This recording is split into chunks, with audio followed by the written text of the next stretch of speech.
السلام عليكم. الفيديو ده ان شاء الله هنتكلم فيه ازاي نتعامل مع التكست. هنتعرف على خصائص تساعدنا نتحكم في النص اللي عندنا بشكل افضل. واول حاجة هنتكلم فيها هي ازاي نخلي الكلام يكون من اليمين للشمال، او نخلي الكلام في النص، او نخلي الكلام يجي من الشمال لليمين. زي ما احنا شايفين هنا عندنا 3 حاجات: left align وcenter align وعندنا right align. اللي احنا هنعمله هنروح عندنا هنا، وهنا هستخدم element اسمه لوريم. المفروض ان الاليمنت ده بيحط لي فيك تكست، يعني نص مش حقيقي بالشكل ده. وخلونا نروح لايف. كويس. طيب زي ما انتم شايفين هو حط لي النص بتاعي بالشكل ده، نص عادي جدا. لوريم معروف عند المصممين، ممكن تدوروا عليه وتجيبوه لو ما قدرتوش تعملوا الحركه دي. فكرته ان هو بيحط نص افتراضي تقدر تتعامل معاه. طيب اول حاجه عايزين نعملها ان احنا عايزين نجيب الكلام بتاعنا نخليه يبدا من اليمين للشمال. لنفترض ان احنا عندنا موقع عربي، مش طبيعي ان يكون عندنا الكلام رايح من الشمال لليمين كده. فاللي احنا بنعمله علشان نجيبه من اليمين للشمال ان احنا بنستخدم حاجه اسمها تكست الاين. تكست الاين بتاخد 4 قيم. الاولى اللي احنا هنعرفها left، اللي هو زي ما هو دلوقتي ان النص فعلا بادئ من الشمال لليمين، من الشمال لليمين ليفت. وعندنا سنتر سيف، زي ما انتم شايفين سنتر العناصر. احنا ممكن نديله هنا ويت او نقلل الكلام علشان تبان معانا. خلونا نشيل شوية كلام بالشكل ده. زي ما انتم شايفين الكلام هنا في النص ساب مساحة من الشمال زي اللي على اليمين، فالكلام بقى في النص بالظبط. وعندنا التالتة بتاعتهم رايت، الكلام جاي من اليمين للشمال، دي غالبا بنستخدمها في العربي. طيب القيمة الأخيرة علشان نعرفها أو علشان نفهم فكرتها، أنا عايز أرجع النص ليفت زي ما كان. لو رحنا هنا هتلاقوا إن الكلام بدأ من أول العنصر بالظبط، لكنه بيجي في الآخر وبيسيب فراغ لو لقى إن الكلمة اللي بعد الكلمة الأخيرة طويلة. يعني الكلمة هنا دي لو اتحطت هنا هتعدي الاليمنت ده، فبيكسر وبيبدأ من هنا. اللي احنا هنستخدمها دلوقتي فكرتها ان هي بتعمل جاستيفاي للعناصر بحيث ان هم كلهم ينتهوا هنا. خلونا نجربها وهنلاحظ الفرق مع بعض. لو رحت هنا عند تكست الاين وقلت له جاستيفاي، زي ما انتم شايفين بالشكل ده، احنا ممكن نقارن ما بين الاتنين هيوضح معانا الفرق. ان في الجاستيفاي الكلام كله بدأ من الشمال وراح لليمين بالظبط، كلهم عملوا النهاية بتاعتهم في نفس المكان. لكن هنا حصل زي تعرجات، كان بيكسر لما يلاقي ان الكلام مش هيكفي المساحة بتاعت الديف. هنا هتلاقوه عمل سبيس، ساب فراغات، عمل اي حاجة، اتصرف علشان في الاخر ناخد النتيجة دي ان كلهم يكون النهاية بتاعتهم في نفس المكان.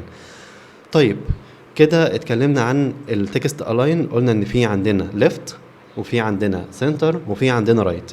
عندنا بعد كده حاجة اسمها تكست ديكوريشن، خلونا نشوفها مع بعض. هنا خلونا نخلي التكست الاين ليفت. عندنا التكست ديكوريشن فكرتها ايه؟ لو جينا هنا زي ما انتم شايفين انا عندي 3 حاجات، عندي 3 كلمات. الكلمة الاولى فيها خط من تحت، الكلمة التانية فيها خط اكن متشخبط عليها، الكلمة التالتة فيها خط من فوق. دلوقتي هنتعلم ازاي نعمل الموضوع ده وازاي نلغيه. الخط اللي من تحت ده موجود بشكل افتراضي عند مين؟ عند الاي اتش ريف، عند اللينك، فاحنا هنتعامل معاه في الفيديو ده كمان.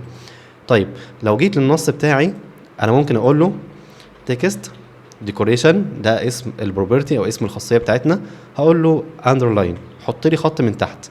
زي ما انتم شايفين حط خط من تحت. طيب لو حبينا ان احنا نقول له ان هو يحط خط من فوقيها، هقول له اوفرلاين، حط لي خط فوقيها بالشكل ده، فبقى فيه خط فوق الكلام بتاعنا. وعندنا كمان لاين ثرو، ان هو يحط خط عليها كده، يحط خط من خلالها فاكنه بيشخبط عليها.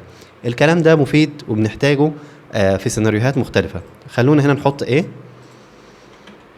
اتش ريف، نحط شباك ونكتب جوجل مثلا كده. عندنا هنا رابط لجوجل، احنا ممكن نحطه افضل جوه الديف علشان يبان بشكل احسن.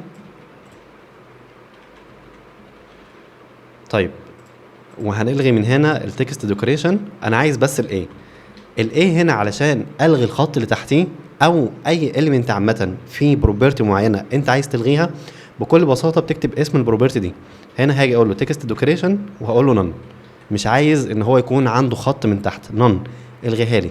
وممكن ان احنا نغير الكلر بتاعه نخليه اسود، ده هنتعلمه في الدروس الجايه ازاي نخلي شكل الاي اتش ريف ده كويس. يبقى كده اتعلمنا التكست الاين وتعلمنا التكست ديكوريشن. ندخل على الحاجه اللي بعدها، وهي عندي حاجه اسمها تكست ترانسفورم. تكست ترانسفورم فكرتها ايه؟ هنا خلونا نشوف الكلام ده مع بعض. بغض النظر انت كاتب الكلام سمول او كابيتال، هنا هو خلى كل الكلام كابيتال، وهنا هو خلى اول حرف من كل كلمه كابيتال، بغض النظر هو كاتبها سمول او كابيتال. خلونا نجرب الكلام ده مع بعض. انا هاجي هنا هعمل H1، هقول له this is title، ده small. this is title ده small. هاجي هروح اجيب ال H1 ده وهقول له انا عايز اخليهم كلهم يكونوا كابيتال مع اني كاتبهم كلهم سمول. هقول له text transform upper case او capitalize، معذرة capitalize بتخلي اول حرف من كل كلمة كابيتال، لكن احنا عايزين نستخدم upper case بالشكل ده. this is title كلها بقت upper case رغم ان احنا اصلا كاتبينهم كلهم سمول. طيب لو عايز اخلي اول حرف من كل كلمة بس هي اللي تبقى كابيتال، البروبرتي اللي احنا استخدمناها اللي هي capitalize بالشكل ده. خليت اول حرف من كل كلمة كابيتال حتى رغم ان انا كاتبهم كلهم سمول. طيب خلونا نروح نكتبها كابيتال كلها this is title، هنشيل هنا تكست ترانسفورميشن كده كلها كابيتال، كل الحروف كابيتال. ايه اللي انا ممكن اعمله؟ زي upper case في عندي lower case بالشكل ده. this is title كلها بقت سمول، فكده قدرنا ان احنا نعمل اول حرف من كل كلمة كابيتال، كل الحروف كابيتال، كل الحروف سمول. كده عندنا كده اتكلمنا عن الالاين تكست الاين، اتكلمنا عن التكست ديكوريشن، واتكلمنا عن التكست ترانسفورم اللي احنا بنقدر نخلي من خلالها ان اول حرف في الكلمه يكون كابيتال او كل الحروف تكون كابيتال او كل الحروف تكون سمول. هكتفي بالشويه دول في الدرس ده ونكمل في الدرس الجاي ان شاء الله.